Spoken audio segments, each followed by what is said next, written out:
Chapter 3, Cognitive Cartography, 3.4 Motorcycle Lights, Adopting Best Practices. Picture a motorcycle at dawn. You flip them not because you have to, because you've seen too many friends skid off in the dark. Same with faith. Lights on, even when the road's empty. Start with Sweden. 1970s, they mandated headlights, day and night. Sounds silly? Crash rate fell 20%. No sermons, just data. That's Deming, W. Edwards Deming, the American nobody wanted, who Japan begged for help, taught them inspect every nut, every bolt. Stop defects at the source.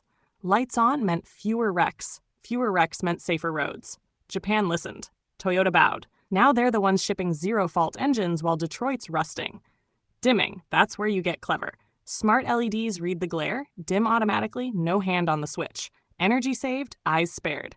Same as Six Sigma. Measure, cut waste, repeat. Not flashy, just works.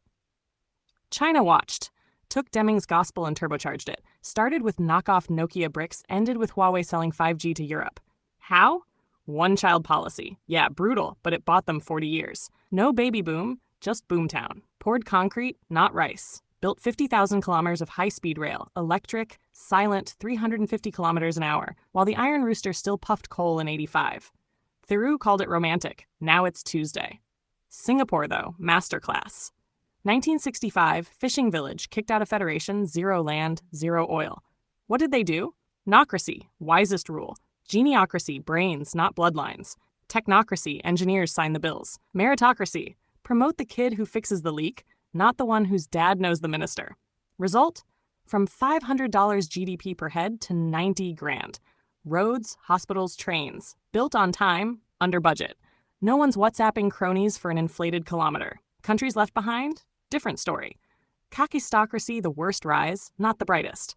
Kleptocracy, stealing in daylight, calling it patronage. Still arguing, years later, which crony gets the inflated concrete contract, while the tunnel boring machines across the strait don't even glance back. Same sun, same sand. One city glows, the other just blinks.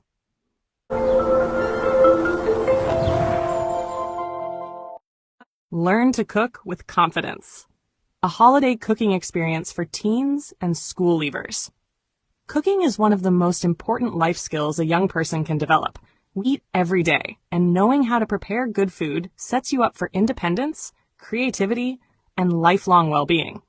In my holiday cooking classes, I go far beyond teaching recipes.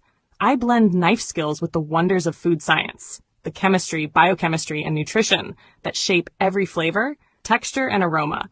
It's the practical, delicious side of the science you learn at school. My sessions are fully hands-on.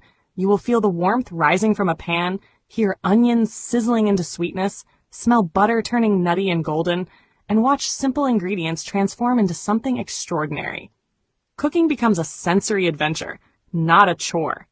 To ensure every student gets dedicated attention, I keep each class small, just 3 to 6 participants. We learn by doing. We taste constantly.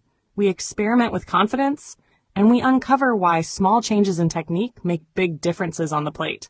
Classes are held by appointment throughout the December school holidays. Each session gently builds confidence, skill, and curiosity as students work from raw ingredients to a finished dish they can proudly serve at home. And here's something parents love. My class fees are by donation.